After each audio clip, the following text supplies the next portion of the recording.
All women are different, but they are all women. This video is androcentric from a men's point of view and is presented as opinion, commentary, and debate. Expressing opinions is not violence. These are ideas to challenge, question, and argue in public, because classical liberalism relies on the First Amendment for its dialectic. If you are a feminist, then consider this. If patriarchy truly existed as claimed, feminism could not. And if all men are trash and women are equal to men, then what are we to conclude? Women will die for their children. Men will die for their wives and children. And God chose to die for all mankind. Authority rolls up with responsibility.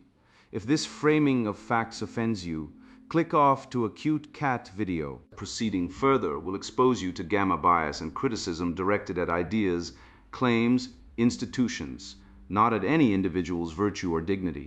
Our method follows the 7 liberal arts, the trivium, grammar, logic, rhetoric, and the quadrivium, arithmetic, geometry, music, and astronomy. And the transcendentals, the good, true, and beautiful. If this framework is not for you, feel free to exit now. It's no disgrace. Women are wonderful. God bless America. Men are great. Feminismus delendus est. Mastering Conduct. The Logical Guide to Moral Ethics and Red-Pilled Living. Written by Conrad Riker. Available now. Links in description. Mastering Conduct. A field guide for men who still notice reality. The treason of the teacup. Why the left's war on chamomile is actually a war on Western sanity. Deconstructing thermal coercive compliance, exposing the pyromania of gender studies, and reclaiming the stoic virtue of a quiet cup of tea. I once watched a feminist academic explain to a room of nodding sycophants that a man holding a door open for a woman was an act of benign violence, a microaggression enforcing the patriarchy's spatial dominance. I laughed then, but I'm not laughing now. I am looking at Dr. Winona feminist Marxist's latest treatise, The Steep of Subjugation, which argues that your evening chamomile tea is actually a cis-heteropatriarchal pacification node. You might think this is satire, a jest from the onion skin layers of a fever dream, but I assure you, it is the logical endpoint of a decades-long epistemological collapse. This is not an article, it is a psychic intrusion, a frantic attempt to pathologize the very concept of male peace. We are witnessing the feminine mystique's unhinged younger sister, hopped up on critical theory and projection, screaming that the only way to be free is to be permanently enraged. The left has finally lost its mind, and it wants to take your tranquility with it. Let us parse the mechanics of this spell, using the immutable laws of the Seta us knowledge meaning feeling duty power sanction immunity axis, the Rosetta Stone for decoding ideological possession. The article establishes a high status credential, Professor of Gender Studies, to gatekeep knowledge, inflating the meaning of a dried leaf in hot water into thermal coercive compliance. It pivots on feeling, specifically the hysterical amplification of female distress, to generate a one-way duty for you to stop seeking calm. The power is framed as omnipresent, the patriarchy, and the sanction is the accusation of complicity in your own oppression. The loop is self-sealing with immunity. If you disagree, it's because the tea has already brainwashed you. This is not logic, it is the frantic flailing of a worldview that cannot survive without a perpetual enemy. It is a syllogism of insanity. Major premise: the patriarchy wants women calm. Minor premise: tea is calming. Conclusion: tea is a weapon of the patriarchy. By this logic, a pillow is a tool of suppression, a lullaby is hate speech, and a comfortable chair is a re-education camp. The hypocrisy is stark enough to slice through steel, while the good Dr. Winona invents trauma. From a tea bag, ignoring the biological reality that the stress she feels is likely the result of her own cortisol-soaked resentment. She completely erases the male labor required to bring that sachet to her mug. This is the gamma bias in its purest form. Female discomfort is amplified into a global moral emergency, while the male farmers, logisticians, and engineers who built the supply chain are invisible, their labor assumed, their disposability a given. She sips the fruits of civilization while cursing the hands that grew it. She advocates for the roaring boil of revolution, but remember, the pot boils over because it cannot contain its own heat, whereas the man who drinks the tea is practicing the stoic virtue of ataraxia, tranquility of mind. She wants you burning, unstable, and dependent on her narrative. The Western tradition wants you calm, logical, and sovereign. Bunkum article by a feminist, PhD. The Steep of Subjugation. Why Your Herbal Tea is a Tool of the Patriarchy. By Dr. Winona, feminist Marxist, PhD. Take a moment. Look at the herbal tea sachet in your cup. It looks benign, doesn't it? A harmless infusion of chamomile or peppermint, a small act of self-care in a chaotic world. This is precisely the lie you have been sold.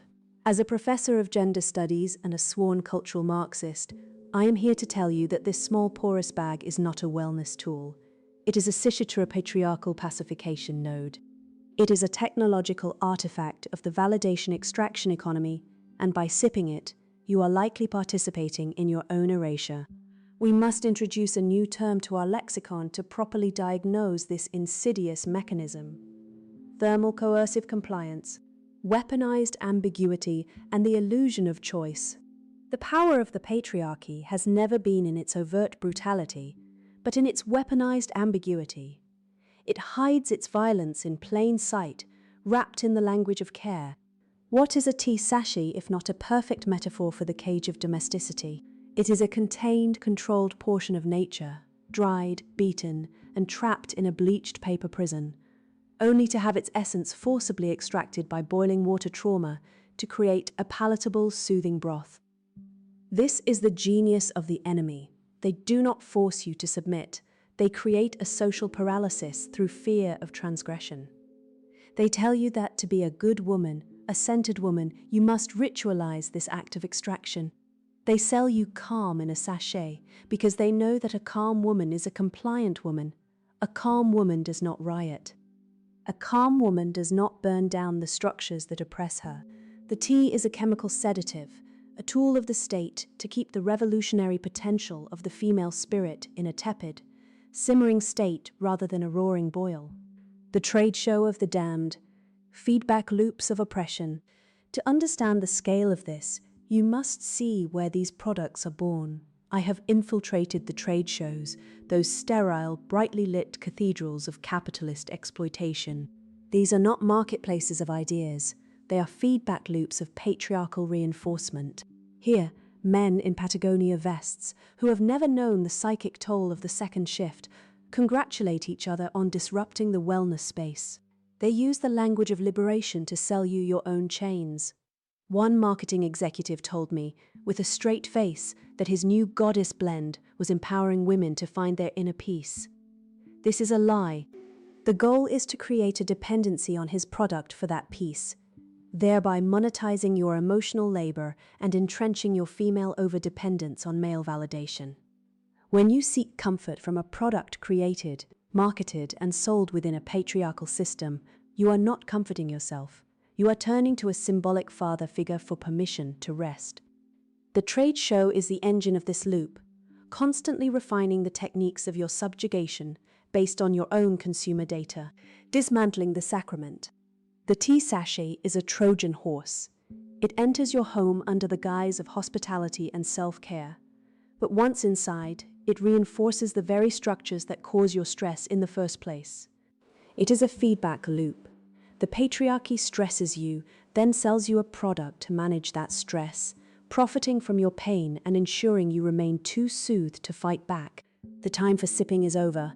The time for burning is now. Slogan: your calm is their control. Reject the soothe. The alchemy of absurdity. Deconstructing semantic weaponry. Aristotle distinguished between philosophia, the love of wisdom, and sophistica, the art of verbal trickery. And never in recorded history has that distinction been more urgent than when confronting the linguistic pathology on display before us. When a gender studies professor with a credential from the academic-industrial complex looks at a chamomile tea bag and sees patriarchal pacification node. We are not observing political analysis. We are witnessing a psychotic break with reality, dressed in the stolen lab coat of legitimate inquiry. The creature who wrote this propaganda has taken the English language, noble vessel of Chaucer and Shakespeare and Lincoln, and filled its arteries with intellectual formaldehyde until it can no longer carry meaning. Only malware. Consider the phrase thermal coercive compliance with the etymological scalpel it deserves. Thermal derives from Greek thermos, meaning heat, neutral, physical, descriptive. Coercive springs from Latin coercere, to restrain or confine, implying force against will. Compliance comes from complier, to complete or fulfill, later evolving to mean acquiescence. Stitch these together and you have a Frankenstein's monster of pseudo-technical jargon designed to accomplish what all feminist terminology accomplishes. Manufacturing victimhood where agency exists, inflating triviality into trauma, and recasting voluntary action as structural violence. A woman chooses to drink tea. She enjoys it. The sensation is pleasant. This simple transaction between adult and beverage must be raped of its innocence, colonized by theory, transformed into evidence of her mysterious oppression. This is not analysis, it is epistemic trespassing, a home invasion of the soul conducted with a saurus. The gamma bias in this manifesto burns so bright it could illuminate a stadium. Dr. Winona, feminist Marxist, PhD. Let us savor that byline, which functions as its own diagnosis, inflates female suffering from non-existent to apocalyptic while rendering invisible every hand that made her precious tea possible. Who planted those chamomile seeds in furrows beneath an unforgiving sun? Men. Who built the irrigation systems, engineered the drying facilities, constructed the paper mill that produced the sachet, designed the packaging, drove the trucks, maintained the roads, built the civilization where this professor enjoys the leisure to denounce it? Men. The empathy gap yawns before us like the Grand Canyon. Female discomfort with capitalism is elevated to revolutionary consciousness, while male labor that makes every creature comfort possible is memory hold entirely. Schopenhauer observed that women exist in a state of perpetual childhood, expecting the world to provide for them while resenting the providers. Here is his thesis illustrated with showroom precision. The definition of hate is sustained, threat-focused motivation toward a specific target, and this article satisfies every element beyond reasonable doubt. Identify the target: men, specifically men in Patagonia vests, the patriarchy, cisheteronormativity, civilization itself. Identify the threat characterization. These shadowy males have conspired to create a validation extraction economy. They practice weaponized ambiguity. They have built feedback loops of patriarchal reinforcement, stretching from trade show to teacup. Identify the motivation. The article concludes with a literal call to arson. The time for burning is now. If a man wrote these words about women, identifying their products as tools of matriarchal control and urging his readers to fire, he would be visited by federal agents within the hour. But hate, like theft, is permitted when the right people practice it against the right targets. The asymmetry is not incidental, it is the entire point.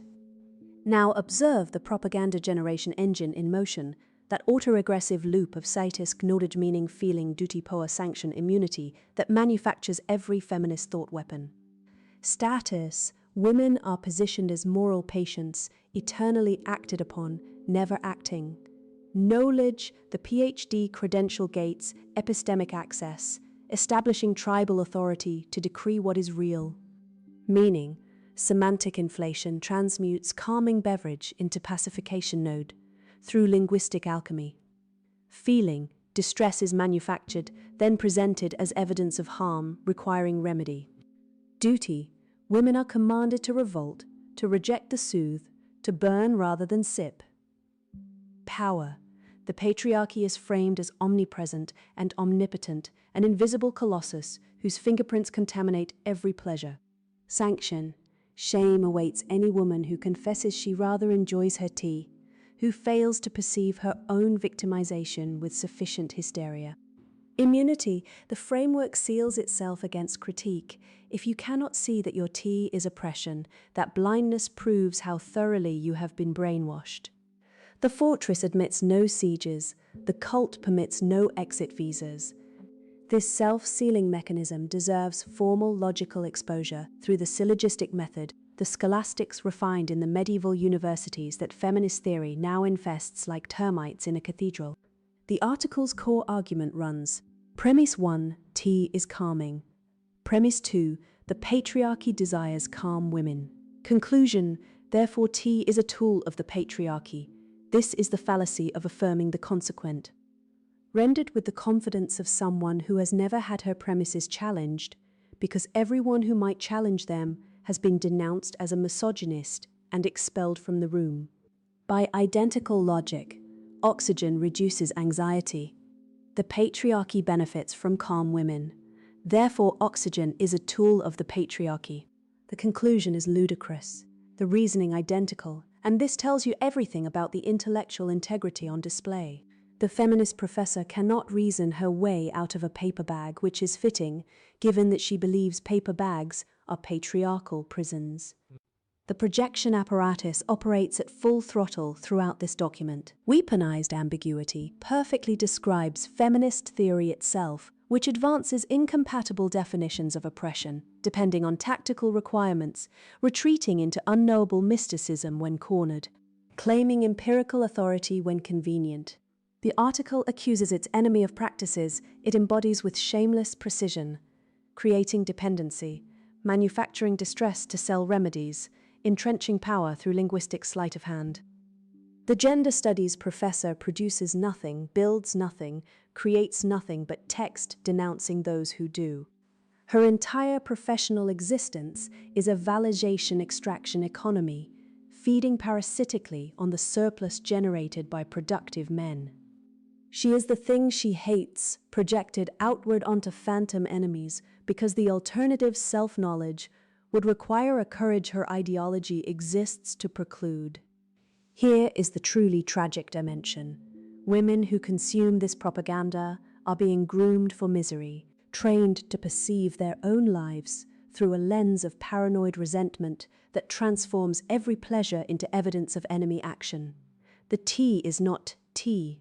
It is a sedative. The calm is not calm, it is compliance. The man who brings her chamomile is not performing an act of care. He is enforcing her subjugation through thermal coercive means he does not even understand, because he too is a puppet of forces he cannot perceive. This is not liberation. This is the manufacturing of mental illness at industrial scale, the deliberate induction of a paranoid schizophrenic relationship with reality itself.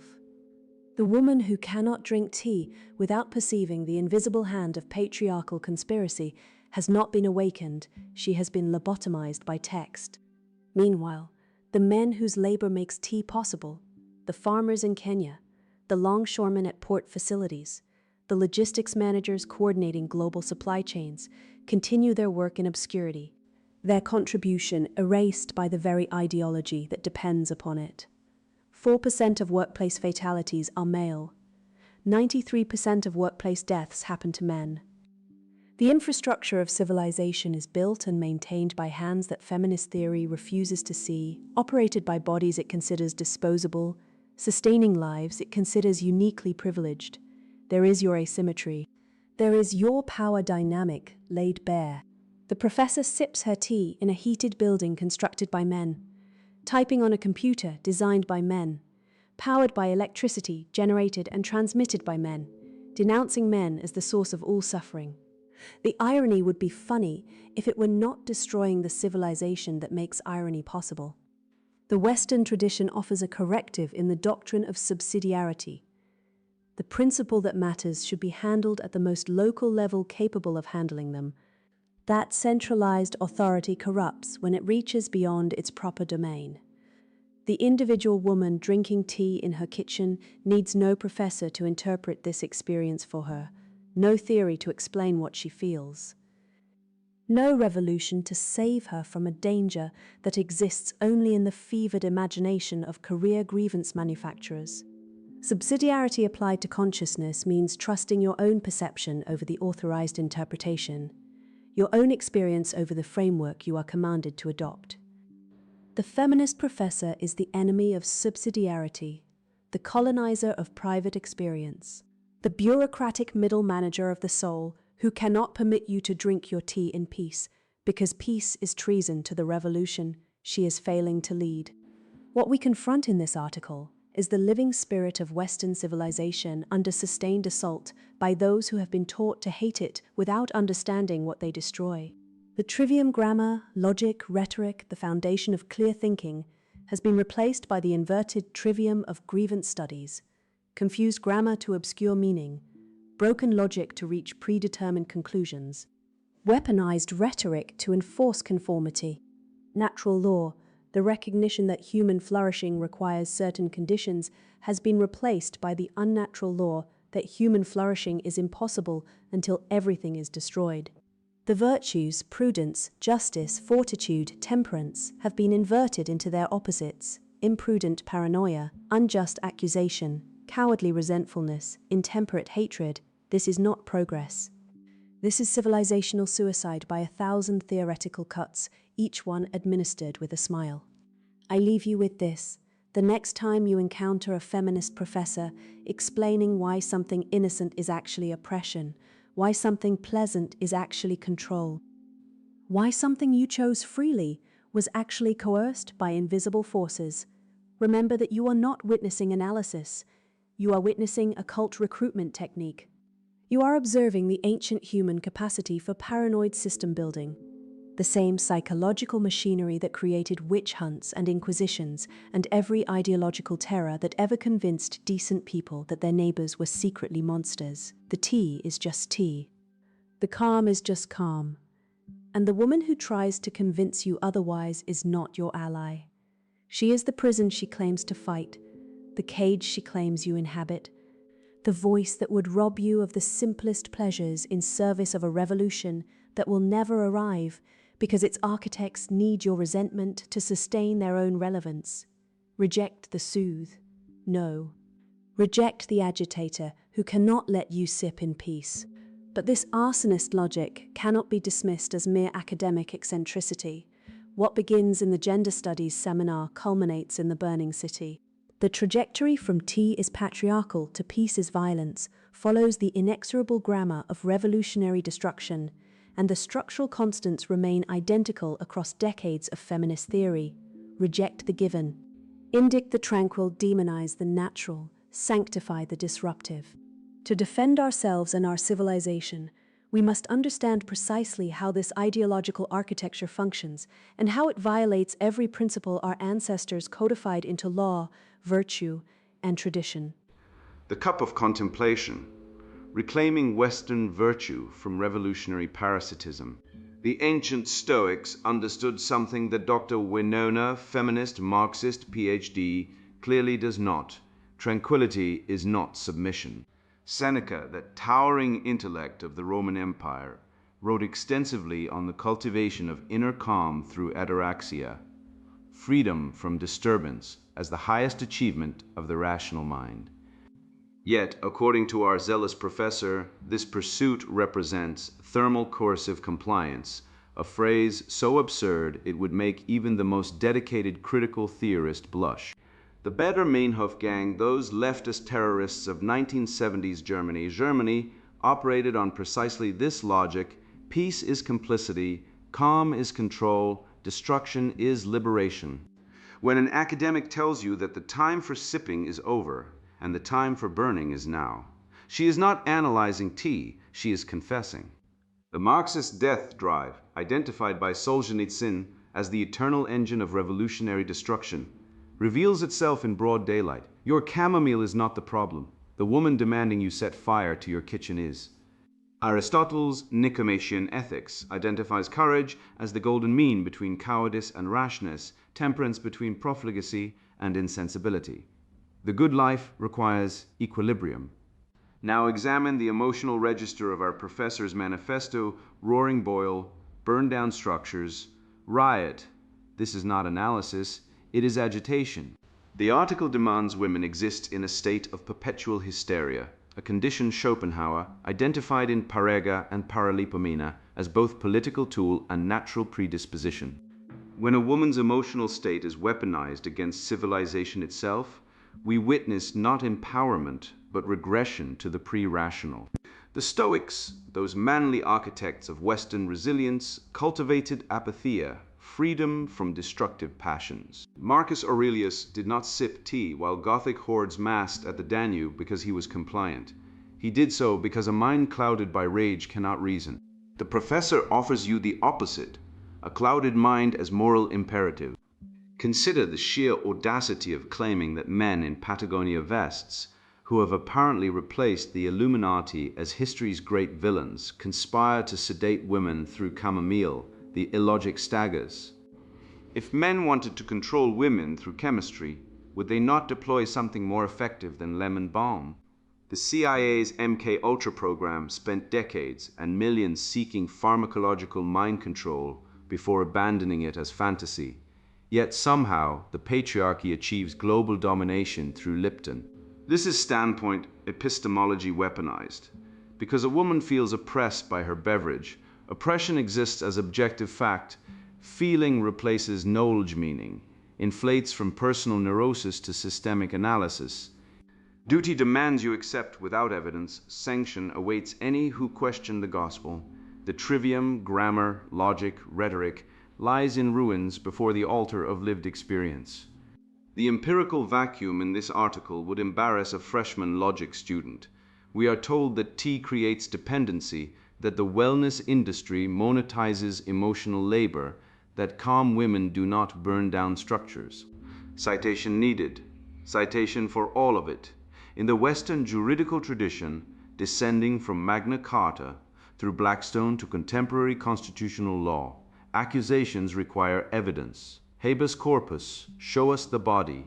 Due process, present your case. Cross-examination, defend your claims against scrutiny. The professor offers none of this. Her article operates on show trial logic. Accusation equals conviction. Denial proves guilt. Silence confirms complicity.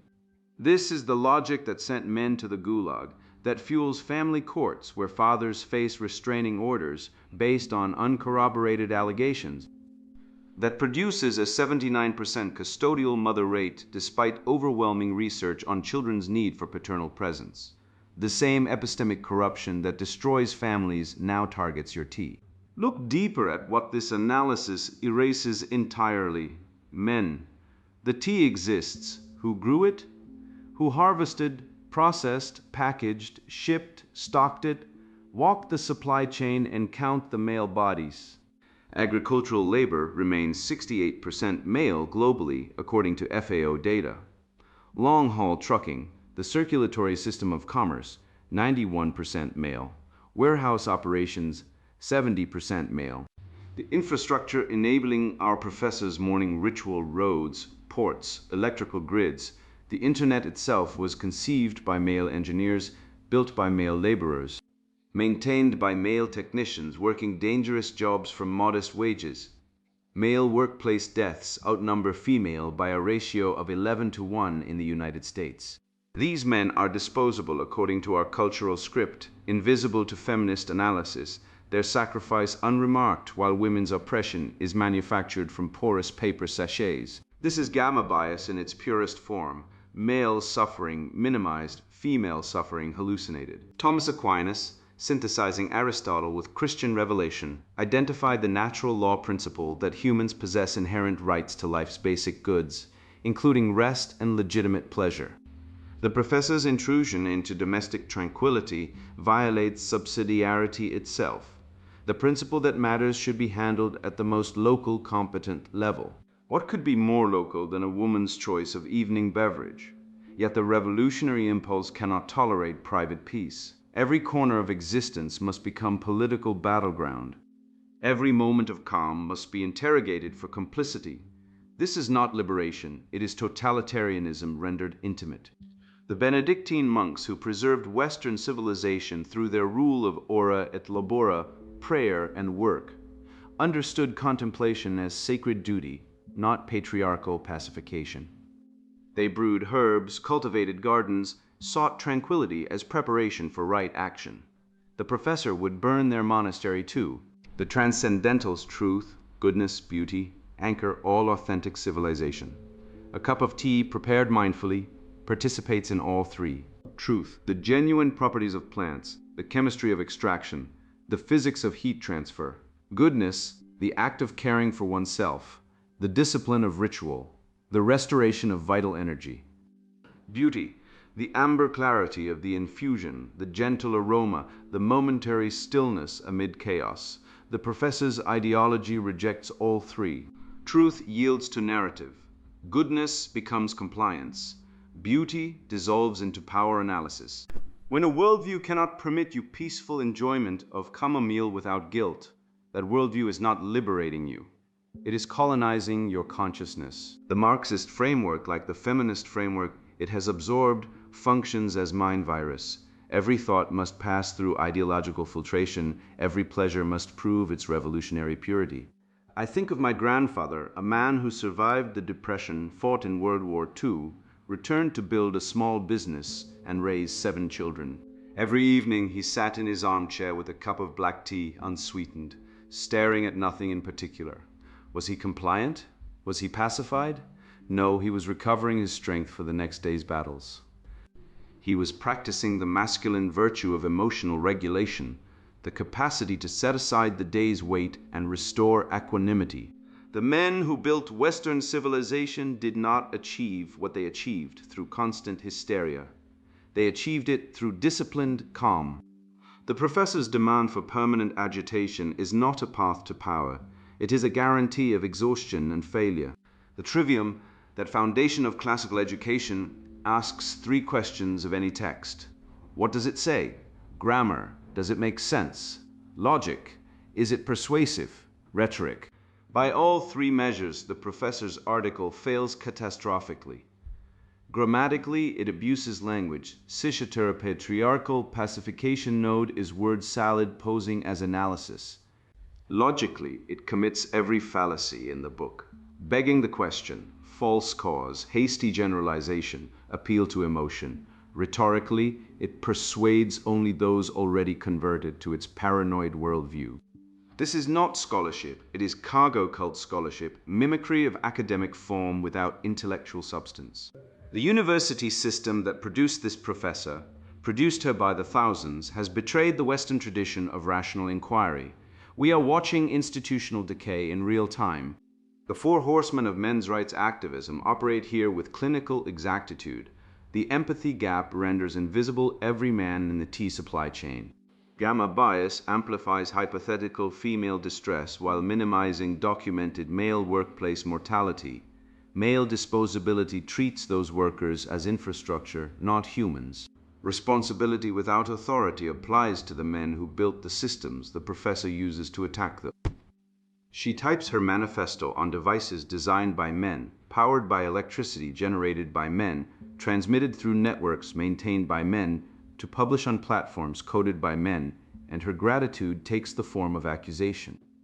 This is not analysis, it is pathology. The data on family destruction are relevant here because they demonstrate the real-world consequences of feminist ideology. Approximately 40% of American children grow up without their biological fathers in the home. Family courts award primary custody to mothers in 79% of contested cases. The correlation between fatherlessness and every negative life outcome, poverty, incarceration, academic failure, suicide is documented beyond reasonable dispute. Yet the professor's concern is not these children, but the alleged oppression of tea drinkers. This is moral inversion on civilizational scale. When protecting women's right to riot matters more than protecting children's right to fathers, something has gone terribly wrong in the moral calculus. The cuckoldry statistics, though suppressed in mainstream discourse, tell a related story of institutional betrayal. Research on paternal discrepancy, children genetically unrelated to their presumed fathers, suggests rates between 2% and 30% depending on population studied. The low-end estimate represents nearly 1 million American families. The high end suggests a hidden epidemic. Yet discussing this reality remains taboo, while accusing men of conspiring through tea bags receives academic publication. This asymmetry, women's worst fears elevated to public policy, men's documented suffering dismissed as whining, reveals the true power structure. The patriarchy, if it existed as described, would not permit such rhetoric. The matriarchy, which does exist as cultural force, requires it. Suicide rates complete this grim portrait. Men die by suicide at 3.5 times the rate of women in the United States, up to 7 times in some age cohorts. The disparity has increased over recent decades, precisely as feminist ideology has achieved institutional dominance. Correlation is not causation, but the pattern demands attention. When society tells men they are oppressors, when it strips them of family access, when it dismisses their suffering as deserved, some percentage conclude that life offers nothing worth enduring. These are not abstractions, they are fathers, brothers, sons. They drank their tea in silence, suffered their betrayals privately, and exited a world that offered them no empathy. The professor's response would be to call their deaths another form of patriarchal manipulation. The Schopenhauerian insight, refined by generations of observers, is that female nature tends toward emotional manipulation as male nature tends toward physical assertion. Both have civilizing and destructive potentials. The West's achievement was channeling both toward productive ends, masculine strength toward protection and provision, feminine emotional intelligence toward nurture and social cohesion. Feminist ideology, in its contemporary form, has weaponized the destructive potential while denying any constructive limitation. It validates female anger without limit while condemning male anger without exception. It treats male provision as entitlement and female entitlement as justice. The result is visible everywhere: declining marriage rates, collapsing fertility, rising male disengagement from education and workforce. The professor's article is not cause but symptom, a flare indicating advanced systemic infection. The Stoic approach to these matters continues to offer the proper response: build mental fortitude, practice anticipating misfortune, keep steady during turmoil. Marcus Aurelius confronted pestilence, conflict, treachery, and the gradual decay of all he cherished. He responded not by insisting reality adjust to his feelings, but by toughening his mind against fate's strikes. This represents manly excellence, rigorous, challenging, fulfilling. The academic promotes the reverse, a philosophy that validates each emotional upset as structural injustice, that insists society reform to avoid unease, that views composure as cooperation with oppression, and emotional outbursts as effective action. You stand at a crossroads between these perspectives. The Stoic way brings power, capability, and true liberty. The feminist path creates lasting victim status, endless complaints, and the gradual collapse of all that deserves protection. Your tea is fine. Drink it in peace. The revolution will not make you happier, stronger, or freer. It will only demand more. Today it wants your chamomile. Tomorrow it will want your silence. The line must be drawn somewhere. Why not here? Why not now? The Western tradition offers everything the revolutionary impulse promises but cannot deliver: genuine meaning, real community, authentic purpose. These require no burning, only the patient cultivation of the good, the true, and the beautiful, one cup at a time. Look at what just happened in that absurd article. A woman with a PhD funded, I might add, by the surplus labor of men who pay taxes while she studies oppression, has convinced herself that a tea bag is a patriarchal conspiracy. This is not scholarship. This is hysteria weaponized as academia. The ancient Greeks had a word for it: thymos, the spirited part of the soul that craves recognition. But when thymos is untethered from logos, from reason, you get exactly what Schopenhauer predicted: women who mistake their feelings for cosmic truth, then demand civilization reorganize itself around their neuroses. I have sat in family courtrooms watching fathers weep as their children are confiscated on the uncorroborated accusation of a woman who, like our tea theorist, has been taught that her emotions constitute evidence. 80% of custody cases award primary custody to mothers. 77% of suicides are men. These are statistics. The tea article? It is storytelling, and not even good storytelling. The phrase thermal coercive compliance tells you everything. It sounds academic. It wears the robes of scientia, but examine it through the trivium, grammar, logic, rhetoric, and it collapses. Grammatically, it is cumbersome nonsense. Logically, it commits the fallacy of post hoc ergo propter hoc. Tea makes you calm. Patriarchy wants you calm. Therefore, tea serves patriarchy. By this logic, sleep is patriarchal. Breathing is patriarchal. The very absence of hysteria is recast as complicity.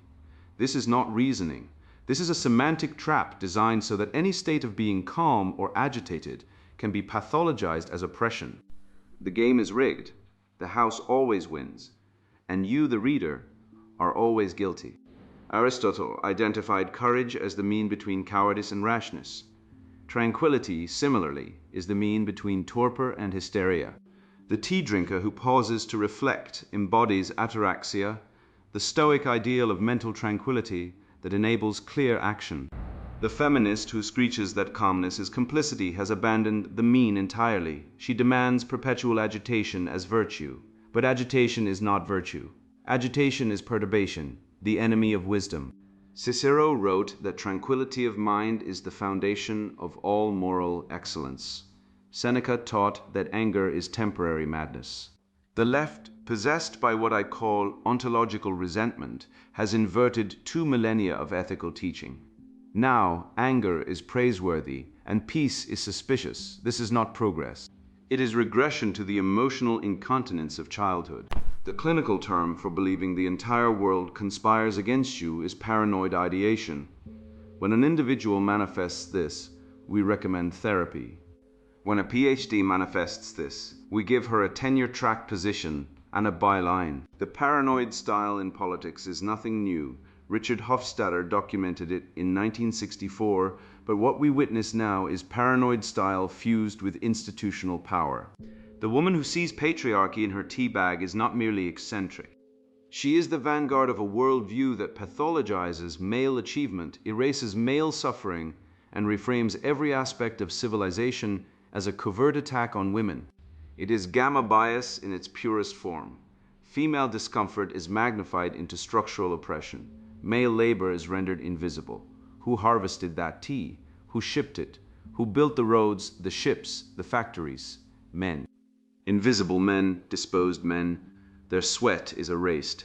Her sip is weaponized. You have been accused of crimes you did not commit by theories that cannot be falsified. This is the asymmetric immunity clause of the leftist framework. They accuse you, you must prove your innocence, but your defense proves your guilt, because that's what a guilty person would say. It is the logic of the witch trial, now repackaged as social justice. You must reject this framework entirely. You are not required to disprove accusations that were never proven in the first place. You are not required to accept epistemic frameworks designed to find you guilty by definition. The presumption of innocence, that pillar of Western jurisprudence, is not a technicality. It is the boundary between civilization and mob rule. You arrived at this composition, perhaps unsure. You depart equipped. You now hold the analytical toolkit, the satis gnubulge meaning feeling dutty poor sanction immunity framework to disassemble any piece of ideological propaganda you meet. You grasp gamma bias. You perceive the empathy gap. You identify semantic inflation when it manufactures oppression from nothing. These are not abstract theories, they are weapons of intellectual self-defense. The next time a feminist tells you that your calmness is complicity, you will not stammer. You will dismantle her premises with clinical exactitude. You will reveal her fallacies. You will reject her frame. And she will hate you for it, because hate is the tribute compliance pays to competence. You are no longer bewitched. You are awake. Now go forward and speak truth to power. And now the sponsored book introduction, Mastering Conduct, the Logical Guide to Moral Ethics and Red-Pilled Living. Men are born into a war. They didn't start the battlefield. Your dignity, your purpose, your soul. I learned this the hard way through divorce courts that stripped me of assets I'd earned, through corporate HR. Seminars that labeled my ambition toxic, through a culture that pathologizes male strength while parasitically feeding on it. This book isn't theory. It's a survival manual forged in the trenches of modern betrayal. If you're reading this, you already sense the rot. You felt the cognitive dissonance of being told masculinity is dangerous, while watching society crumble from its absence. You've seen the data they bury: men dying younger, working riskier jobs, losing custody battles at rates that would spark riots if the genders were reversed. You've been gaslit into calling your instincts oppressive, while chaos metastasizes in fatherless neighborhoods and estrogenized boardrooms. Mastering conduct isn't for the faint-hearted.